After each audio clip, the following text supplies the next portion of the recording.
lots of farmers still pretty upset that what is coming their way. And there may be some blockades coming, I understand, in the new year.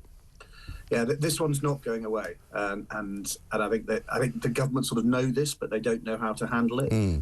It's so fundamental to the industry, to the countryside as a whole.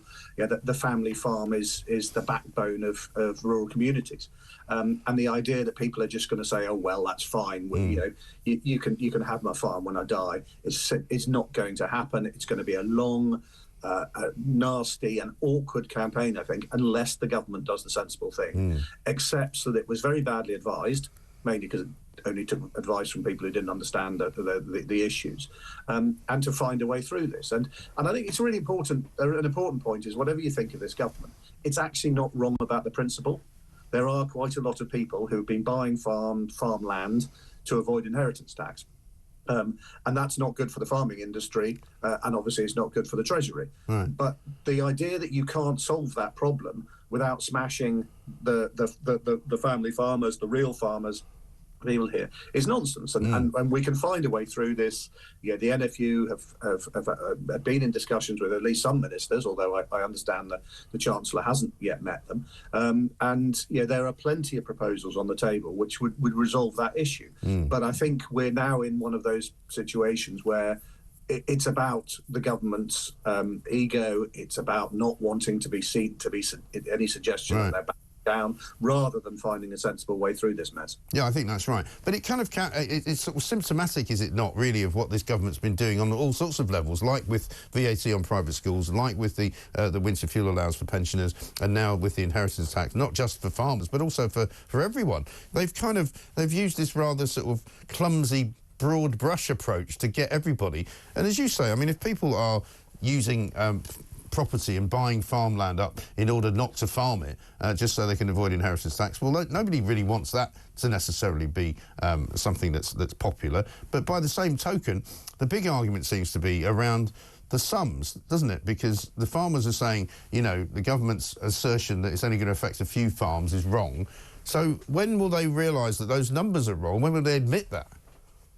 Well, I mean, everyone's telling them. I mean, even I saw the Secretary General of the TUC came out against the inheritance. Well, I think even OBR's told them it's wrong, haven't they? Absolutely, everyone's told them it's wrong. But this isn't about. I think they know the sums are wrong. As I said, though, this is about how they're perceived. It's about Rachel Reeves's first big budget. It's about the big politics.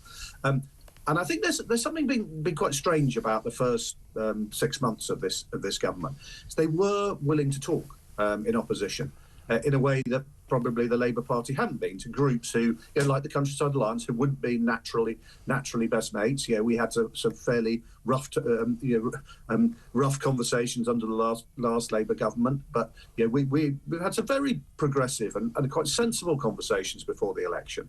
And I think there are people there who want to understand, who want to change, who want to do this differently.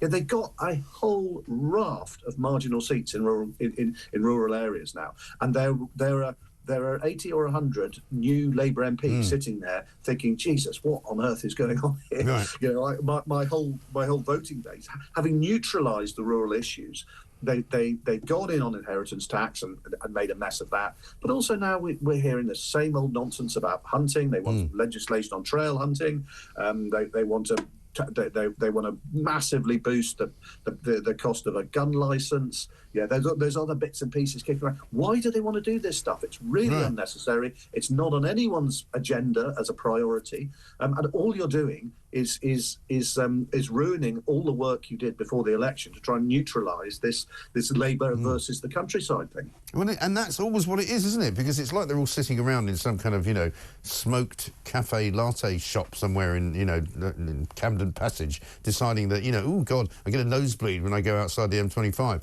It's just kind of that's how they live. And there are people actively who hate the countryside. They live in London. London has almost become a completely different country to the rest of Britain. There's a bit of that, but I'm always generous and optimistic, and I'm a bit more cock up rather than conspiracy. And I think there are people there who are. I think there are some people, ministers at least, who are are sensible. They want to try and make this work differently, the way it did last time. They want to change. They don't understand. Don't get me wrong. They really don't understand, and that's why this inheritance tax thing is so frustrating, because if they'd had the discussion, if they talk to farmers, if they talk to the farming unions, I'm sure, absolutely certain, they're going to come up with a way of tackling this problem of tax avoidance without smashing family farms. But also, hang on, I mean, Keir Starmer did talk to the farming unions, didn't he? He went and spoke to the NFU's, national conference last year and assured them that he wouldn't do what he's just done.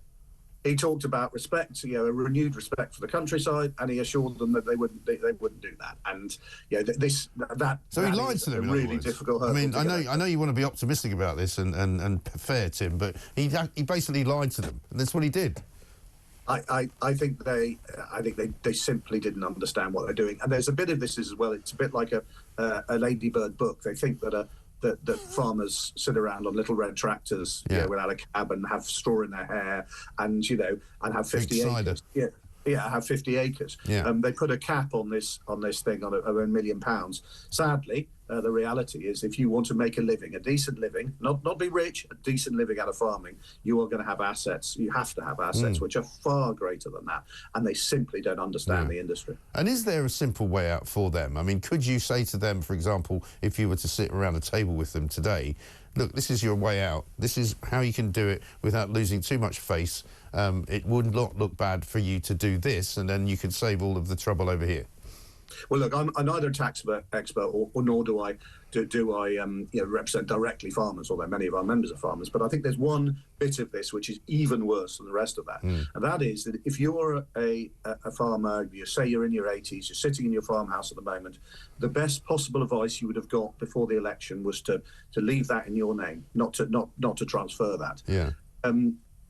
After the budget, if you die before the 1st of April 2026, then you're fine.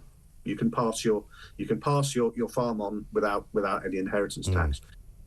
If you gift it today, then you've got to live for 7 years. So if you live 7 years, then you're fine. Right. But if you die between the 1st of April 2026 and basically the end of 2031, then there is no way you can avoid this tax. So the first thing the government should do is to put this off for 7 years, because that allows everybody to do the tax planning which the government is now telling them to do. It allows everyone to do that. Frankly, politically, it would shift the thing off into the next parliament as well. So it's probably a sensible move, and then there can be a sensible discussion about how to bring inheritance tax on farmland where it doesn't affect actually family farms and generational farms. But this is their other shibboleth, isn't it? Because they're making out that all of these manoeuvres that they're doing, and I include other ones as well, not just the inheritance tax for farmers, that it's going to raise suddenly all this money that they can then spend on the public sector to fix it. But in fact, it's not going to bring them any money in the short term at all, is it? No, this isn't going to raise them any money in the short term, and in the long term, there may be people who were going to go and buy farmland to avoid inheritance tax, who will now go and avoid it in another way. I mean, I can't see how this, over time, I can't see how it raises them any money at all. And what it will do is to do irreparable damage to the countryside. And don't forget that farmers are being asked to make this fundamental change at the moment anyway, which they're very supportive of.